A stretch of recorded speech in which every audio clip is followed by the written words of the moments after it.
में नियंत्रित हो जाने पर। समझ रहे नहीं? संजोगादियों के द्वारा अनेकार्थक शब्दों के एक अर्थ में नियंत्रित हो जाने पर। फिर क्या? एकत्रार्थ अन्यधि हेतु व्यंजना साविधाश्रया, जिससे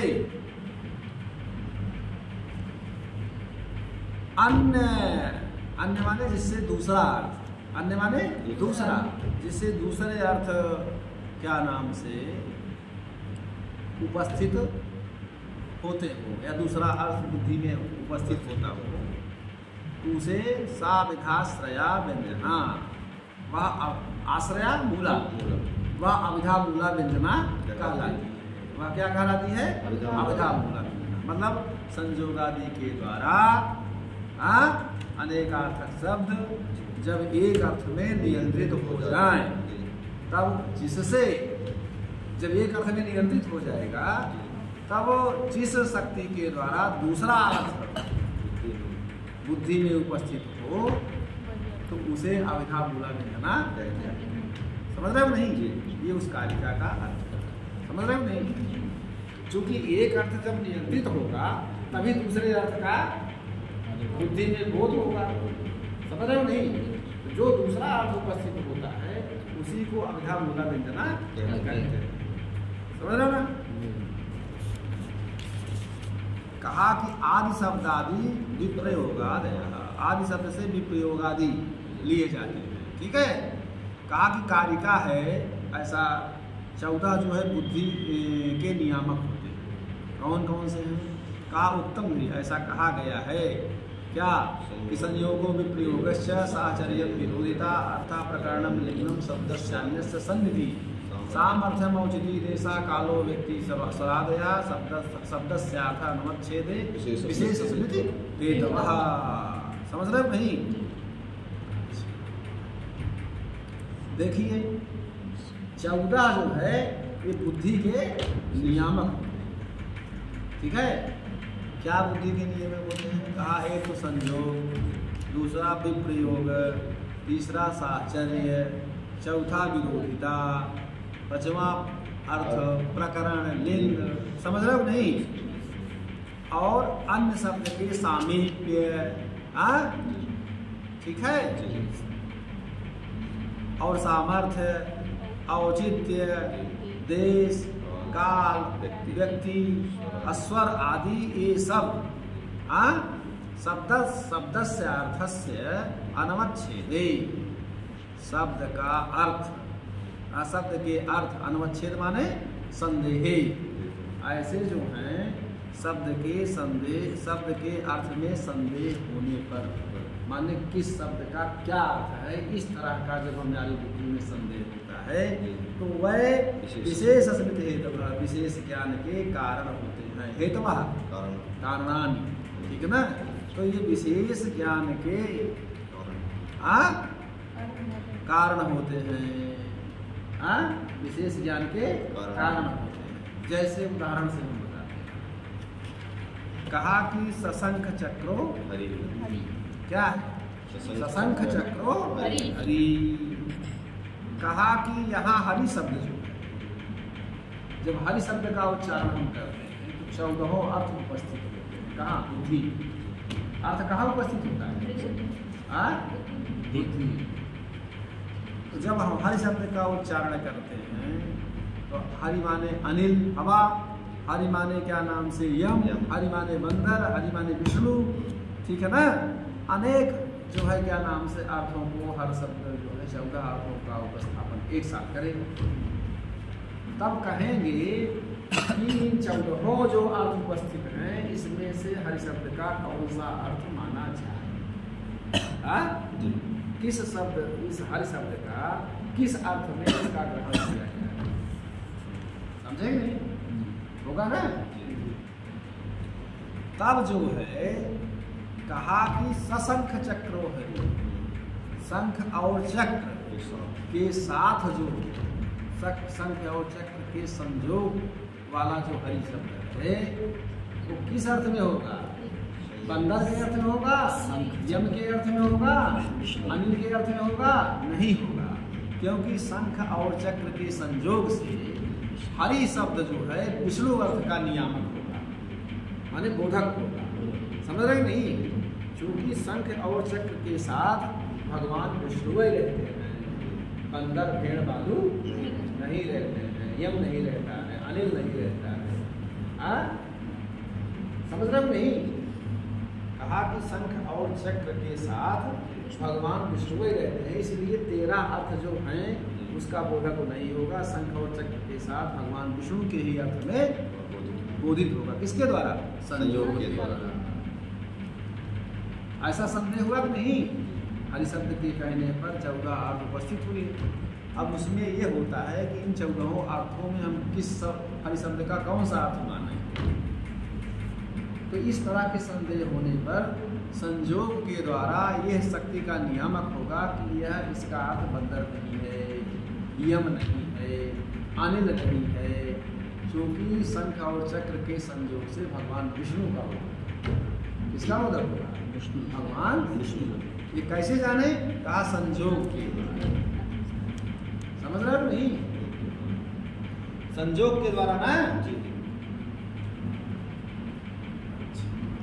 कहा कि दूसरा कौन है? कहा विप्रयोग। विप्रयोग माने वियोग। जहां संयोग होता है वहीं पर वियोग। संयोग होगा तो वियोग होगा, संयोग होगा तो वियोग होना ही होना है। समझ रहे हो नहीं? संयोग पूर्वक ही वियोग होता है, संयोग पूर्वक ही वियोग। संयोग होता है सम्यक योग, योग मिलन, ठीक ठीक से मिलने का नाम है संयोग। पूर्ण रूप से मिलने का नाम क्या है? अब योग विगता योग का वियोग है। जहाँ योग माने मिलना जो है ना हो, संभव हो, विगत हो।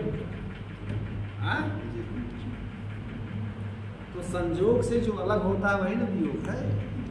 जैसे संयोग श्रृंगार अपने यहाँ है, तो नायक नायिका के मिलन को क्या कहते हैं? संयोग।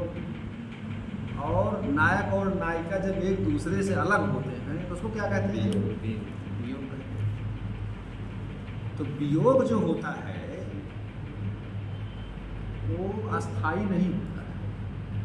मान लीजिए एक प्रेमी एक प्रेमिका अगर क्या नाम से किसी कोई गोवा में नौकरी लग गई और उसकी नायिका मान लीजिए बम्बई में, तो क्या हमेशा के लिए अलग हो गए? नहीं, फिर मिलेगी। वियोग में मिलने की आशा बनी रहती है। वियोग में आप लोग अपने घर से आए हो बाहर से, तो माता पिता से अलग हुई, वियोग। पहले थे उनके साथ, अब वियोग। तो क्या अब ये आशा भी तो है ना कि हम जाके मिलेंगे? माता पिता को भी आशा है कि हमारे बच्चे फिर आएंगे। ये क्या वियोग? उसमें मिलने की आशा बनी। समझ रहे हो नहीं? और तो अब संयोग पूर्वक वियोग होता है। तो कहा कि जहाँ संयोग वहाँ वियोग। तो विप्रयोग, संयोगो विप्रयोगश्च। विप्रयोग अब क्या दिया है? असंख्य चक्रो हरिरिति। देखो पहले सशंख चक्रो हरिरिति। शंख चक्र योगेन हरि शब्दो विष्णु में वाभिधत्ते। शंख और चक्र के योग माने संबंध से हरि शब्द जो है विष्णु में वाभिधत्ते, विष्णु का ही अभिधान करता है, कथन करता है। विष्णु अर्थ का ही बोधक होता है। भगवान विष्णु को देखे हो कि नहीं?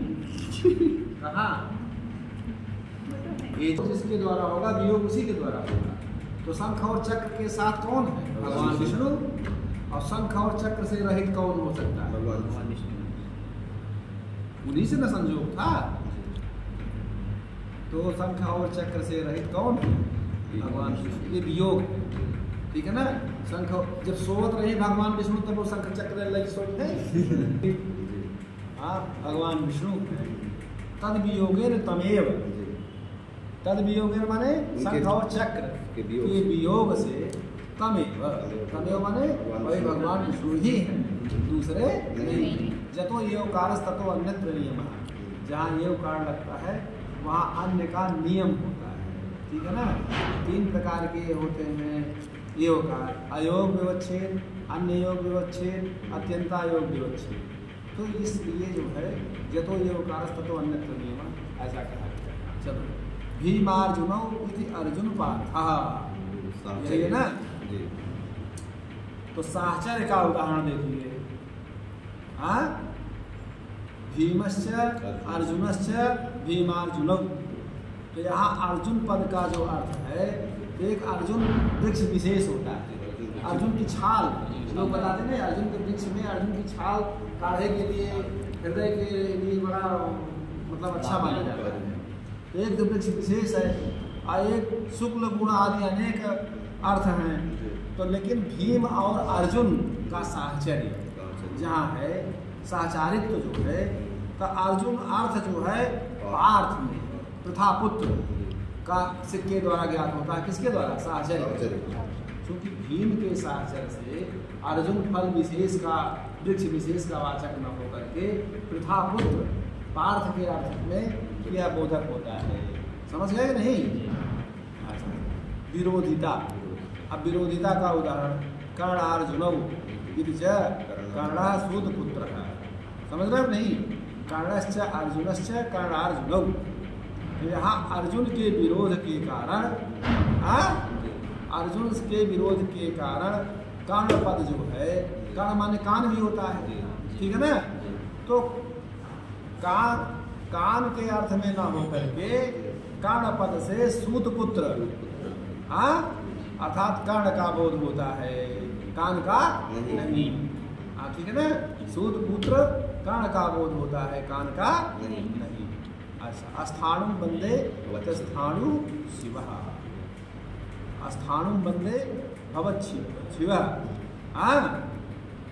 यहाँ बंदे जो है क्रियापद, बंदे क्या है? हम बंदे, तो क्रियापद है।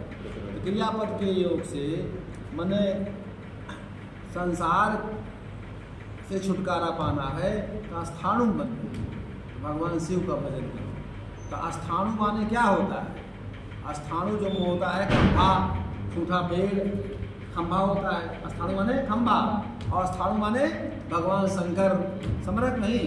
तो यहाँ बंधन क्रिया के योग में मतलब खंभे का वंदना करोगे, पूजा करोगे कि भगवान शिव की? भगवान शिव की। तो बंधन क्रिया के क्या नाम से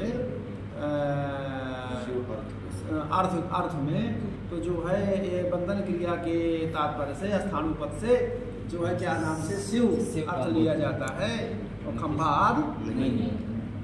सर्वम जानाति देव, देव शब्द जो है देवता का भी वाचक है, राजा का भी वाचक है, यहाँ अनेक अर्थक शब्द है, ठीक है ना। लेकिन प्रकरण जो है सर्वम जानाति देव, यहाँ देव शब्द जो है भगवान का अर्थ है कि आप सब जानते हैं, ठीक है ना, यह भाव है। बात समझ रहे हो नहीं? अच्छा चलो, तो यहाँ कहा कुपितो मकरत ध्वजः, कोप रूप जो लिंग है, लिंग माने लीनम अर्थं गमेत लिंगम, छिपे हुए अर्थ का जो प्रकाशन करे उसको लिंग करें। आपको देख करके कोई पुरुष समझता है, किसी को देख करके स्त्री समझता है, तो लिंग के आधार पर ना स्त्री पुरुष का निर्धारण होता है। तो यहाँ मकरत ध्वज शब्द जो है ये समुद्र भी अर्थ होता है, और मकरत ध्वज माने जो है कामदेव भी होता है, कामदेव। तो समुद्र जो है अचेतन है, कुपितो मकरत ध्वजा, मतलब कामदेव कुपित हो रहा है। तो यहाँ समुद्र अचेतन है, और कोप जो है चेतन निश्चित है। क्रोध किसमें आएगा? जिसमें चेतनता होगी। समुद्र में कौन कोप आए? तो इसलिए कोप संभव नहीं है समुद्र में, अतः कामदेव ऐसा जो अर्थ है वह लिया जाएगा। इसलिए कुपितो मकरत में समुद्र अर्थ ना लेकर के कामदेव अर्थ लिया जाएगा। समझे कि नहीं? हाँ, मकरत में ठीक है। अच्छा, हाँ, देवा पुरारी इति पुरारी शिवा। हाँ, तो कहा देवा पुरारी, यहाँ पहा पुर शब्द का जो अर्थ होता है वो देह होता है, और पुर माने नगर भी होता है, पुर माने नगर भी होता है। परंतु यहाँ अन्य पद के सानिध्य से शब्द से अन्य से सन्निधि, अन्य सन्निधि, तो यहाँ अन्य पद के सानिध्य से, देव पद के सानिध्य से यहाँ त्रिपुर शब्द जो है शत्रु माने त्रिपुर के जो शत्रु हैं भगवान शंकर का वाचक होगा, देह का वाचक नहीं होगा। समझ रहे हो नहीं? समझ रहे हो नहीं? यहाँ देव पद के सानिध्य से त्रिपुर पद जो त्रिपुर के शत्रु माने भगवान शंकर का वाचक होगा, शिव का वाचक होगा। ठीक है? हाँ चलो आगे। मधुना मत्तः पिबः, मधुना मत्तः पिबः, तो मधु पद से यहाँ मध्य भी अर्थ होता है, पुष्प रस भी होता है, अनेक अर्थ वाला मधुपद है। लेकिन मधुना मत्तः पिबः यहाँ पर कोयल के मादन में सामर्थ्य जो है मधुपद का जो है अर्थ बसंत में है। सामर्थ्य औचिति देशा, सामर्थ्य पद के यहाँ जो है मध्य पद नहीं होता, कहते हैं मधुपान कर रहे हैं। ठीक है ना? मधुपान करने वाले मधुपान कर रहे हैं। तो यहाँ पर मधु माने मत्तः, तो कहने का मतलब यह है कि कोयलों में मादन में सामर्थ्य से मधु शब्द जो है बसंत, तो कोयल जो है बसंत ऋतु में ही क्या नाम से बोलती है ना? मधुर बसंत, या मधु शब्द से बसंत अर्थ लिया जाएगा। ठीक है? हाँ,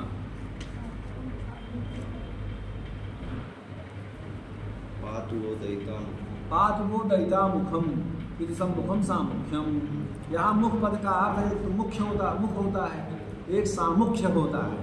तो पातु वो दयिता मुखम, तो यहाँ औचित्य के उससे मुख पद का अर्थ सामुख्य होता है, अर्थात प्रिया के मुख से रक्षण में ही औचित्य है।